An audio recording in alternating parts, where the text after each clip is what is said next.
Welcome to the Savvy Dentist Podcast with Dr. Jesse Green, the show where great dentistry meets great business. Listen in each week as we bring you an inspiring person who will share their story, ideas and business techniques to help you create a practice and a life you love. And now introducing your host, Dr. Jesse Green.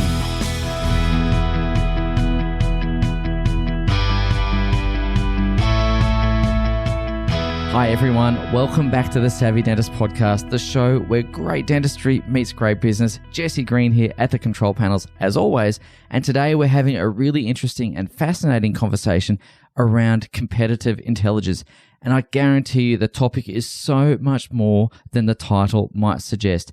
In particular, we're going to be talking about how to stay abreast of the trends in an industry, how to read the data, what data is going to be relevant, and interestingly, how to make great decisions in a world that is volatile, uncertain, complex, and ambiguous, and how to really make sure that you're positioning your practice for future growth and being mindful and aware of blind spots, which could cause problems.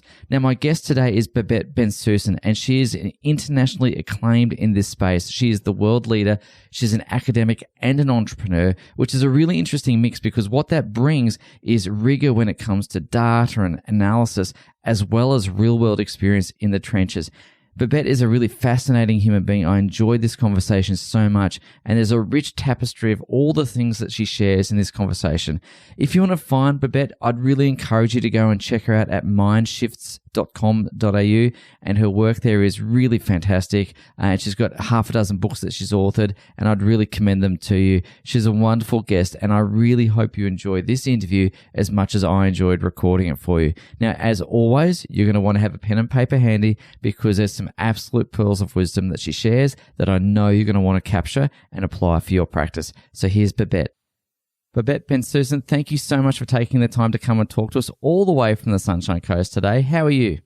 Very well, thank you, Jess. Delighted to be with you. Look, I've been looking forward to having this conversation with you for a long time because you're a really interesting person. You've got an incredible background, an incredible business pedigree. And what I'm fascinated by is that you do a lot of work in the entrepreneurial space, and yet you've also got a lot of credibility and background in the academic space as well. So I'm curious to ask a bit about your background, and then secondarily, how do you manage to straddle the two of those? Because they don't seem like easy bedfellows, but you manage it. Yeah, that's an well, firstly, my background, just quickly, is I'm from a migrant family. I was born in Casablanca, Morocco, and we came up to Australia in the late 1950s, very late 1950s. Yeah. And I went to school here, educated, but I've also lived overseas quite a bit. So I have a bit of a international background. And in my travels and everything, I realized that the number one thing that was important was an education. So that was very strong in my background.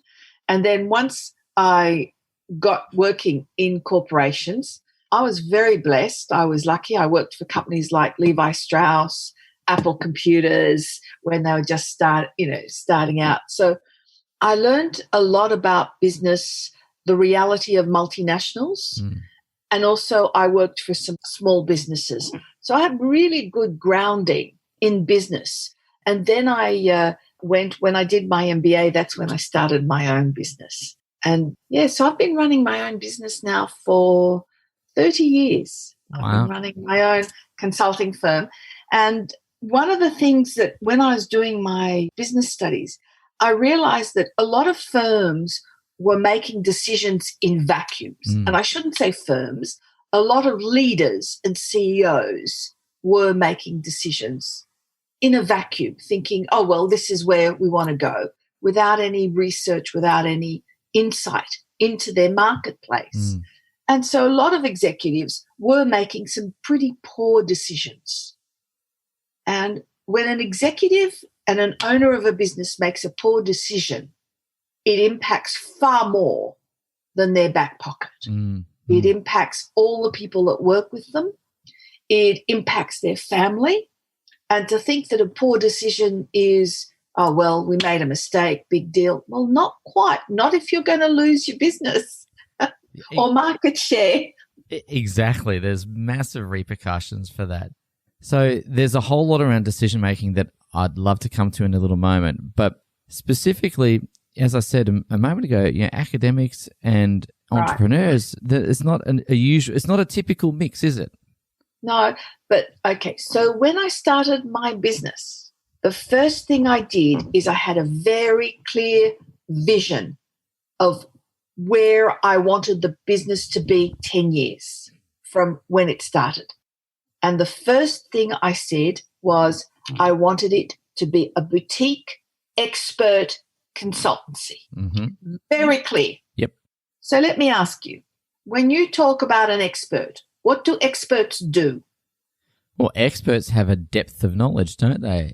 They have a depth of knowledge. What else do they do? Well, they share that knowledge, of course. They research, they continue to learn, they continue to develop that body of knowledge and go deeper, go broader perhaps, and then share it. Correct. And they share it through speaking, mm-hmm. writing books. Yes. All of that. All of that, which is exactly what you've done, right? Exactly. Yeah. It's exactly what I did.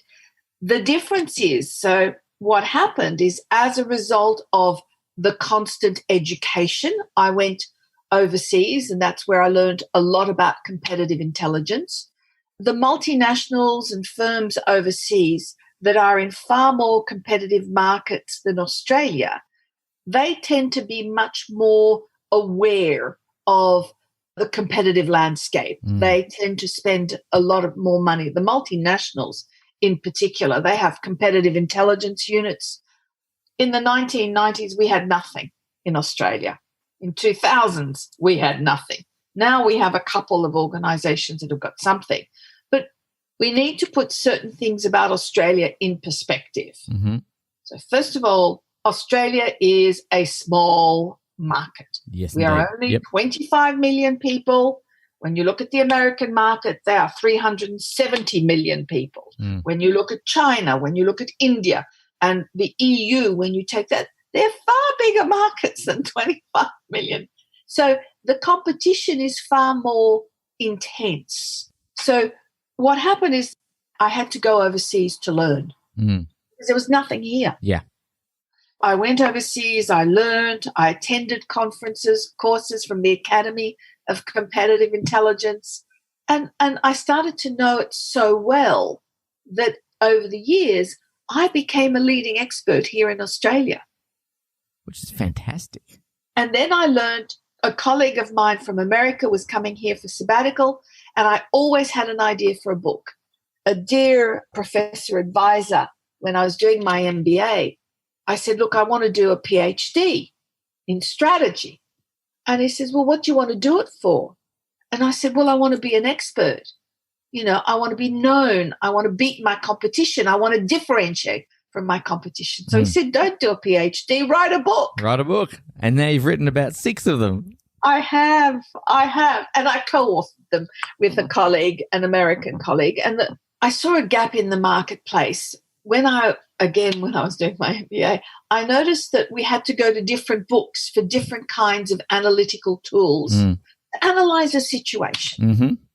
So I said, wouldn't it be great if we had them all in one book, in a how-to book? Yep. And that's what we wrote.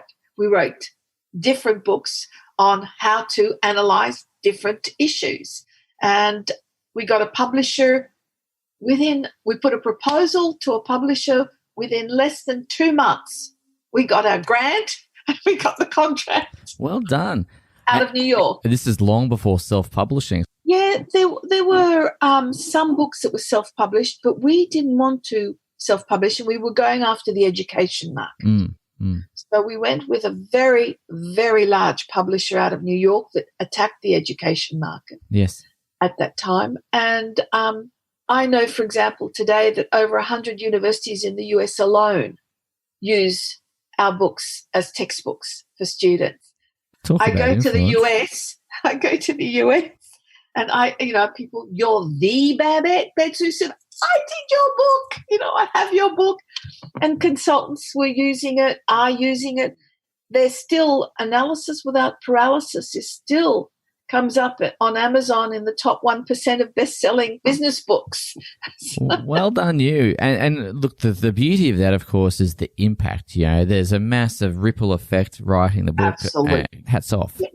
As a result of the books, they've all been translated into multiple languages: Korean, Japanese, Chinese, Russian, Arabic.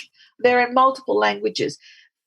I became better known outside the country. And as a result of that, the strategic and competitive intelligence professionals gave me a meritorious award, which is the highest award you could get in the field of competitive intelligence. I think the second person to get it was Michael Porter. The first person to get it was an academic. And when I got it, one of the universities said, "Oh, I guess we'd better recognize you. You've been recognized internationally."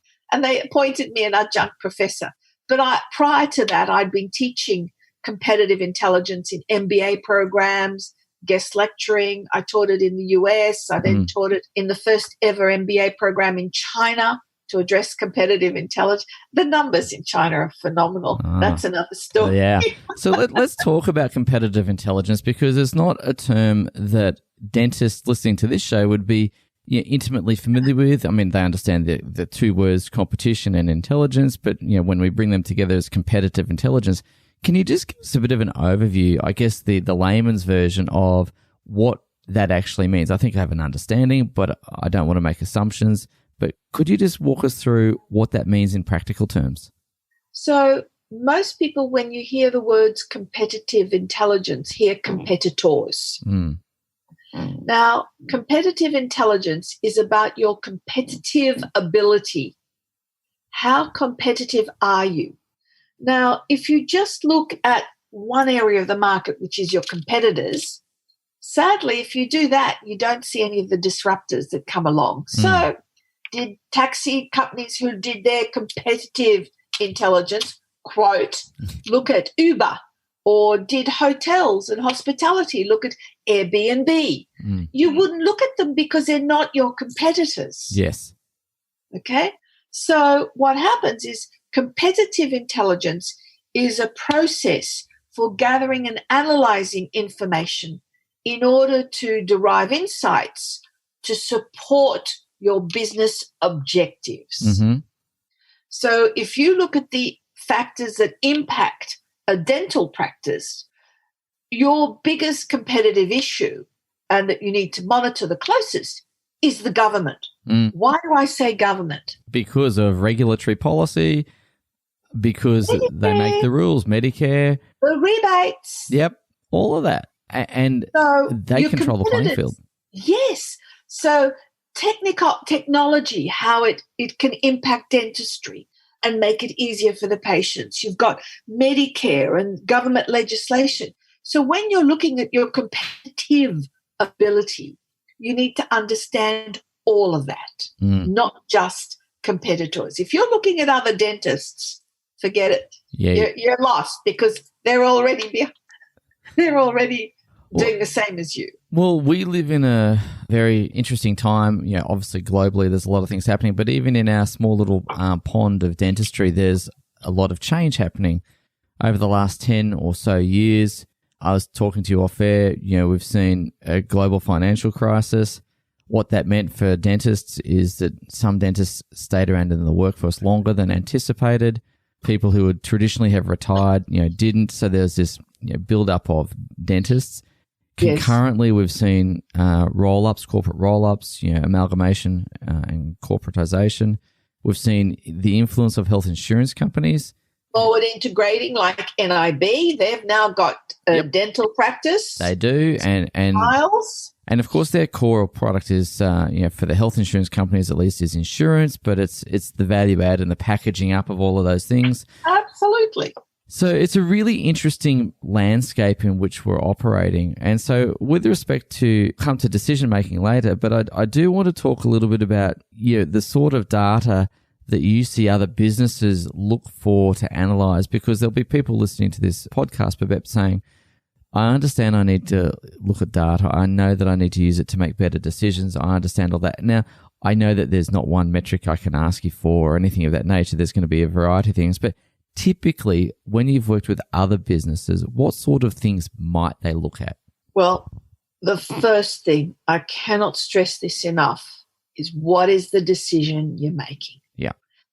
To go after a piece of data for the sake of data, well, all I can say to you guys, to anybody, is get a librarian, get her to do or him to do the research for you in any area you want, and then read it. Yep. But that will not help. The key thing is, what is your vision? In all honesty, what is your vision for the next 5 years for your practice? And once you've got that down, now how are you going to get there? Yep. Okay, so if you need to understand how you're going to get there, what are the things you need to look at? Yep. So I always say to people, you need what's called, I call it STEEP, some call it PEST, some call it PESTLE. Social. You need to look at what's happening with your consumers, what's happening with the customer base, what's happening socially. Technological. What are the technological impacts that are going to impact your business and your business model? What are the economic issues that are happening in the country that will in turn affect the government's policies and people's incomes? What's going on? Environmental. How environmentally friendly is your business? Can you make it better? What can you do to help reduce costs environmentally? And the fifth one is political. What are the political, legal issues that are happening around your business? And so, for example, Medicare would be a social influence, but it's driven by politicians, government as well. So you'd want to understand these factors and how it impacts on your business. But then you need to understand other elements which belong to what I call Porter's 5 forces. How easy or difficult is it to set up a dentistry practice? Can you raise the barriers? Can the dental association do something to raise the barriers? I don't know. Suppliers. Is there a way that you can form a relationship with suppliers? Mm-hmm. What's a substitute for dentistry? I don't know. Well, we're seeing some of that now. Yeah. Yeah. So there's so many threads that I'd love to pull. I feel like a kitten with a ball of twine. I just want to pull every little thread and see where it leads us. But I'd like to just come back to the social elements for a moment, because I think I'm curious to ask you, and I'm not sure if this is within your lane, but I'll ask nonetheless, are there any particular social trends, changes as consumers that you've observed that might be worthwhile just thinking through? Because I'm noticing some changes, but I don't know if it's anecdotal and I don't know if there's data to support it. When I started working in strategy, there were 2 things that I did. The first one is I read a fabulous book called The Popcorn Report, written by a woman called Faith Popcorn, based out of New York. Now, Faith Popcorn does what's called psychographics. Mm-hmm. Psychographics is understanding the psychological issues that are going on in society. Yeah. So her first book was The Popcorn Report, and then she wrote another book called Clicking later on. And what she highlighted was 16 trends, social trends that occur in society. Mm-hmm. And she wrote these books in the late 1900s. And she said, these are 10 trends or 16 trends that will happen in the next 20 years or 10 years. She's been spot on every one of them. Wow. And she was way ahead of her time. So one of the trends that she did was called living vicariously. And she said that there would be an increase in reality TV. Good. Now, you've got to remember she wrote this book in 1989, 1990, the first one. Yep. Wow. And she also said 99 lives, that we'd be living 99 lives. Okay. Running from one thing to another, to being something, to doing something. Yep. And then she said there was the vigilante consumer, the environmentalist that's going to say, no, we need products. This is a woman who predicted all these trends before. She said she predicted the issue of, that's right, her favorite one that I loved was called cocooning. Cocooning is the world is so overwhelming with war, with terrorism, with everything, that we will cocoon in. It's going to become harder to make friends. We will cocoon into our own group. And as a result of the cocooning, what we will tend to do is renovate rather than move. We'll want to stay in the same area if we do move. Hello, love it or list it. Selling how you look at stuff today. Yeah. And this is a woman who predicted things 30 years ago of this is what would happen. So I stay in touch with what she looks at future trends. She has a business called The Brain Reserve. And if you can follow that, that'll give you some cutting edge, really, truly cutting edge things about trends. The other thing I do is join the World Future Society. They're based in America. It's www.wfs.org. Okay.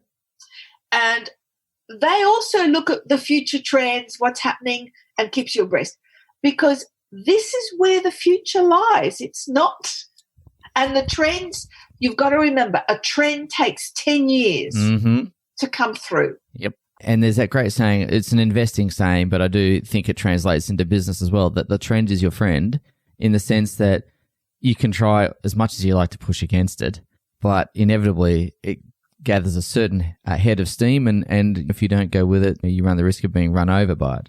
Well, let me give you a case study that I did with a large American pharmaceutical, a multinational. They asked us to look at their competitive environment here in Australia and where we saw things, what were the driving forces. So there's a great analytical tool called driving forces analysis that I love using. So anyway, they asked us to do some analysis of trends, exactly your question, Jess. And lo and behold, this was about 15 to 18 years ago, and 15 years ago. And we said, look, we think the GPs are going to get more and more overwhelmed. And I think there needs to be, we think that pharmacies or pharmacists need to pick up the backlog. Yep. Wow. To start picking. This was 15 years before it was, and it was there. The signals were there. See, the thing about competitive intelligence, nothing happens to you in a vacuum. Yeah. There are always signals. You know, the cab companies Uber didn't come up overnight with the thousands of drivers. No. One minute they were there, next minute they were 1,000 drivers. It took time. What was the taxi union doing? Nothing. Airbnb, do you think it happened overnight? Of course not. Amazon and deliveries, drone deliveries, electric cars, do you think it's happening overnight? It's not. So what makes you think that the impacts on your business are happening overnight? They're not.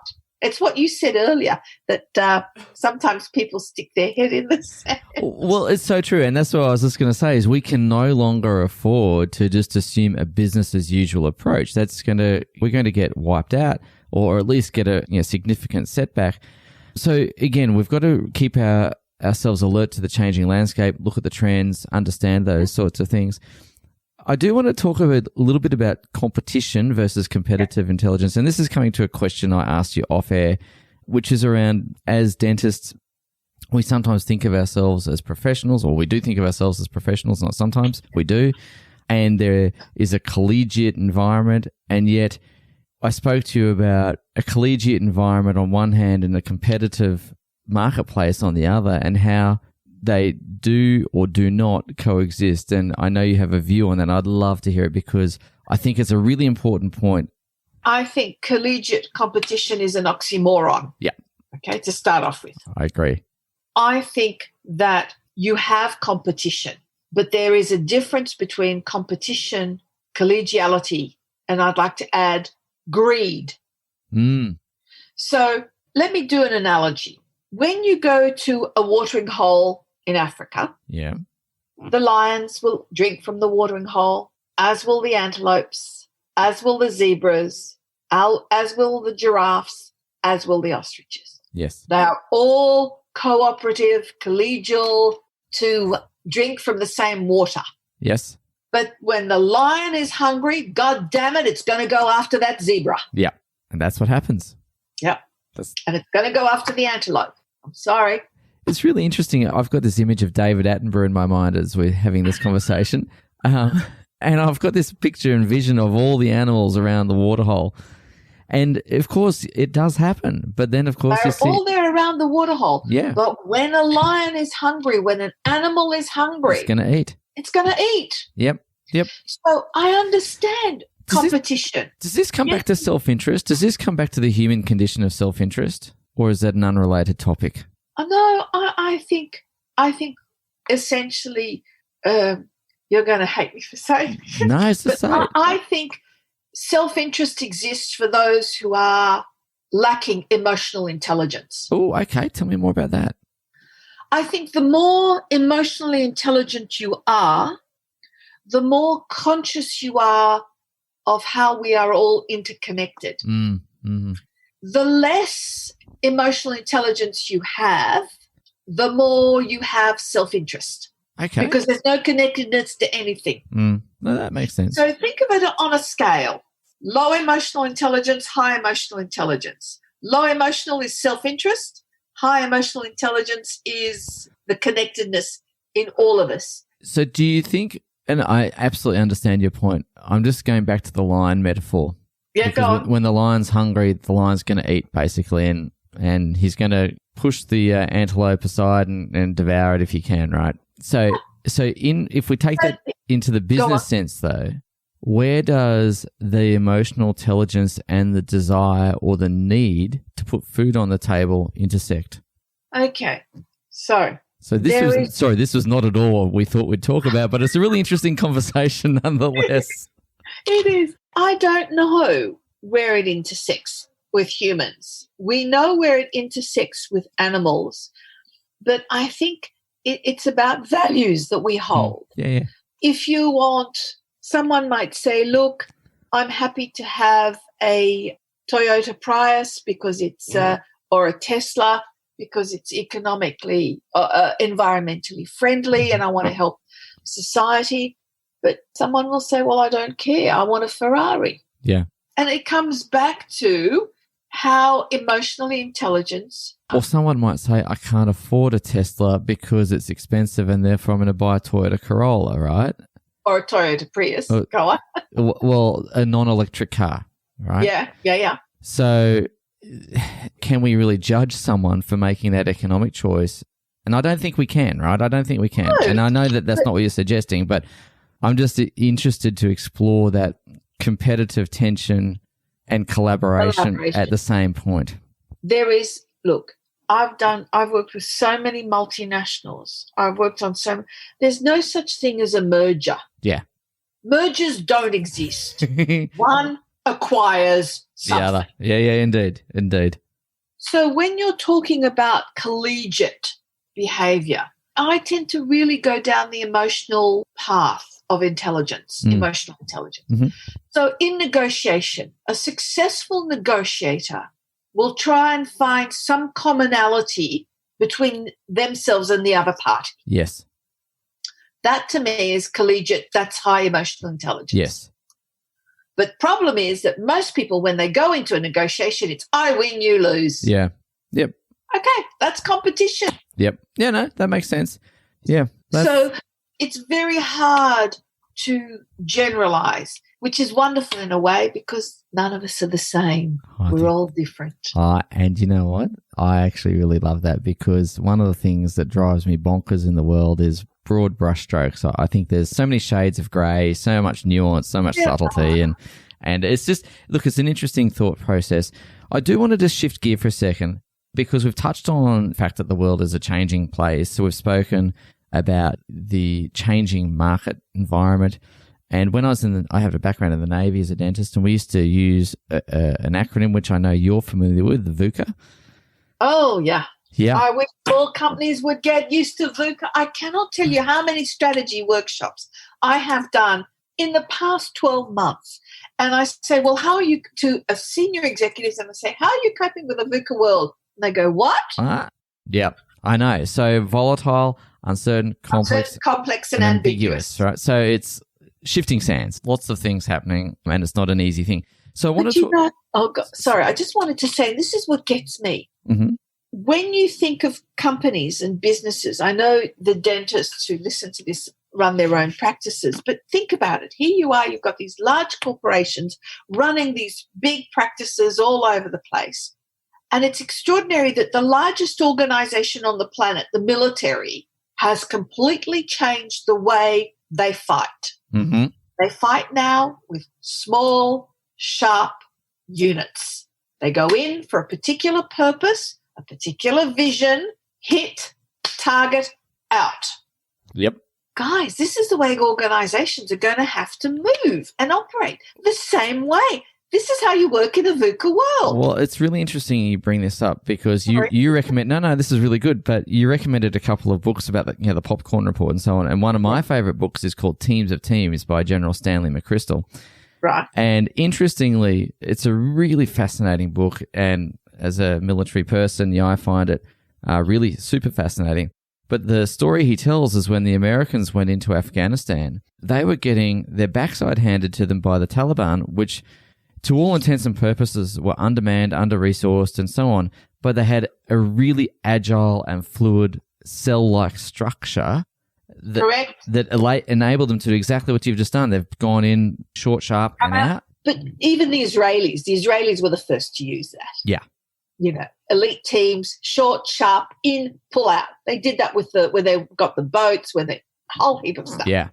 So it's interesting though, isn't it? Because that model, I think it's a really interesting way that organizations will need to restructure as well. So again, totally agree with you, Jess.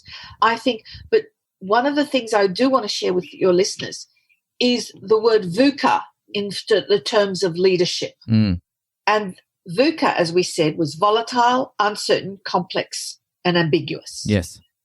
In terms of leadership, which is what everyone who owns a business needs to have, they need to remember the acronym VUCA. Yes. But from the perspective of vision, understanding, clarity, and agility. Love that. That's a wonderful reframe. I love VUCA. it. So it's not mine. It's out there. Yeah. I've come across numerous papers on it. It means that leaders in a VUCA world need to have vision, understand where they are and the people around them and their teams, clarity on how they're going to do it, and agility to move if things change. And when you look about the little army forces now that go in, special teams, that's exactly what they're doing. They've got a vision, understanding of where they go, what's going to happen when they get there. They've got clarity of what they've got to do in their roles, and they've got the agility to improvise if needed. Yeah. So let's just talk about that, because particularly around the agility and improvisation.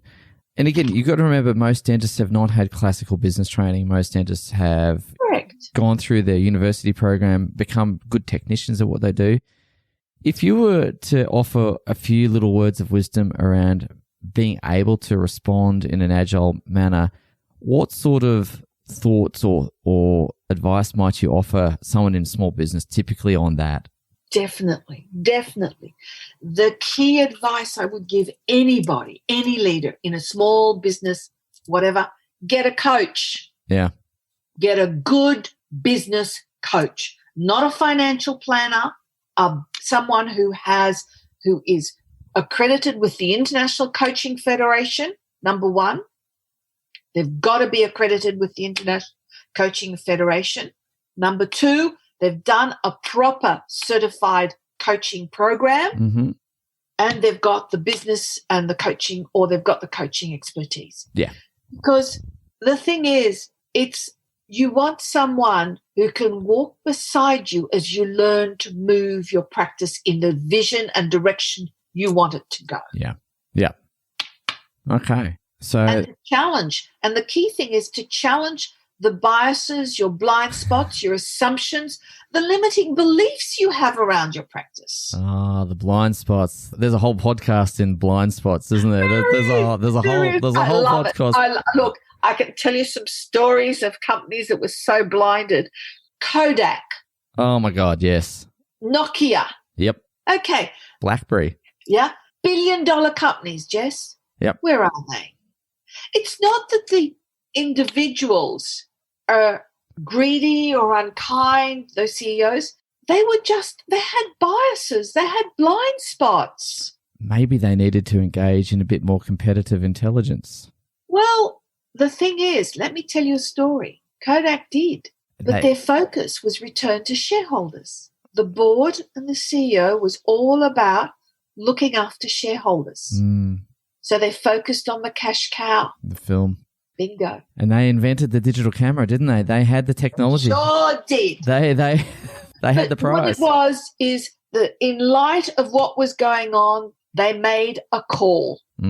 So let's talk about decision-making in a volatile and uncertain, complex, ambiguous world, because that is hard, right? Because you can't connect the dots forward, as Steve Jobs says in his Stanford address. You can only connect them looking backwards. So how do you try to make the best possible decisions when you don't have all the information and you're uncertain about what's going to happen? And how do you minimize risk in those environments? Look, it does come back to getting competitive intelligence. Yeah. It really does. And there are ways of doing it, in easy, non-difficult ways. I'm happy to help dentists who really want to grow their practice and do things about competitive intelligence. And if you like, Jess, and if there's a need for it, I'm happy for us to do some webinars on how to analyze their environment and get the insights and to just maybe do a couple of webinars on competitive intelligence for dentists. That'd be great. Yeah, happy to do that. Thank you. With people. The key thing is, I come back to it. Where do you want your practice to be 5 years from now? It all comes back to that, doesn't it? It comes back. If you're not clear on the decision you're making, I'm sorry, then whatever you get's fine. Yeah. And there are ways of doing it. There are some fabulous librarians out there that are called information brokers these days. They know how to search the internet. They know how. There is nothing out there that you cannot find. So to tell me that you're operating in a vacuum of no information, I know that looking in the right place. Yeah. For example, everybody Googles. Okay? Try Googling a certain term. Now, I want you to then go to another search engine called DuckDuckGo and Google and look for the same term. And do you know what will happen? You'll get completely different results. Completely different outcomes. Wow. Same search, they're different search engines. The same if you go to Bing, you'll get a completely different result. See, and Google is dangerous from my thoughts, my perspective, and I use Google incognito so that I can't be tracked on the web. Because what happens is you've got to remember, all these search engines, everything is an algorithm. So whatever you typed into Google in the previous searches that you've done for the past 4 years, 5 years, that algorithm will now bring up what it thinks you want rather than a carte blanche of what is available. So there's confirmation bias basically in there, isn't there? Google, of course, Google is confirmation bias. Yeah. It's an algorithm. Yep. What do you think? Yep. So it's going to give you what you've searched previously, and what you looked previously, and what you like. So I'll bring it up. DuckDuckGo doesn't do that. No, okay. That's interesting around. So coming back to the social trends, going back to Miss Popcorn, interestingly enough, I'm sure that she's probably got something in there in one of her trends around polarization of the community as well, because that seems to be happening quite a bit. There's an us and them. She called it cocooning, where you cocoon inside. Yeah. So as a result of the cocooning, she predicted that there'd be more home delivery for food, home renovations, tighter communities. Well, so what I'm thinking about, though, is the algorithm with the confirmation bias and the social impact that has on a massive scale, in the sense, you have the people who see the world one way, and then you have the people seeing the world polar oppositely, and there's this divide. There's some scary books. Have you read *Sapiens*? No. I've seen it in the bookshop, and every time I go to pick it up, I think, I should read it, but will I read it? And then I haven't. But I'm told it's a fabulous read. It is. And I'm reading his second book called *Homo Deus*. Yes, I've seen that too. And that is... Yeah. I feel like I'm living through 1984 Orwell's book sometimes. I know. And do read Sapiens. It was fabulous. The author, Harari, yes, he's a professor of history at the University of Jerusalem. And it's interesting. It is a history of the Homo sapien race. Fascinating. Yeah. And Homo Deus is us going forward. Yeah. Because now, with AI, we have in fact become gods. Oh, goodness me. Okay, that's that. Now, there's another podcast right there as well. Babette, I do want to ask you a little bit about leadership and leveling up, because you've had the opportunity to work with some incredible businesses over the years, and you would have seen things go very well and you would have seen things go quite poorly, I imagine, from time to time. Yes. So as we round out our conversation today, I wanted to just acknowledge the fact that as business owners, we've all got a responsibility to improve our leadership all the time. You're constantly growing in that area. And for me personally, I see that as a precursor to business growth. Mm-hmm. So in your observations and in your experience, what traits have you seen that are common to the leaders that you really respect and admire? And equally, what things have you seen go awry? I think that's a really hard question. A good one, Jess, but hard. Mm-hmm. The good leaders that I've come across are the ones who tend to listen, acknowledge that they don't know everything, yet are well-read, are humble, and those that make the biggest mistakes are those with the egos that believe they know everything. I always think of a saying. In my coaching practice, I use a tool called the Energy Leadership Index. Mm-hmm.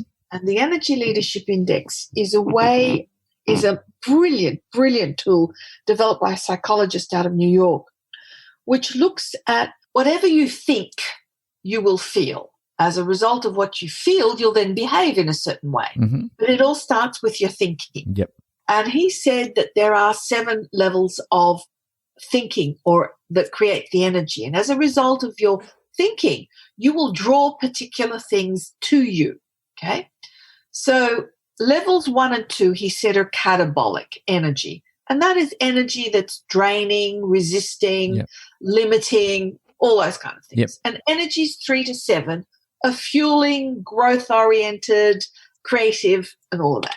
Sadly, the world we live in is level 2, and most of businesses are level 2. And level 2, the key thought at level 2 is, I win, you lose. Yeah. And we discussed this with competition. We did. Good leaders, the best leaders I've worked with, come from either a level 4 or a level 5.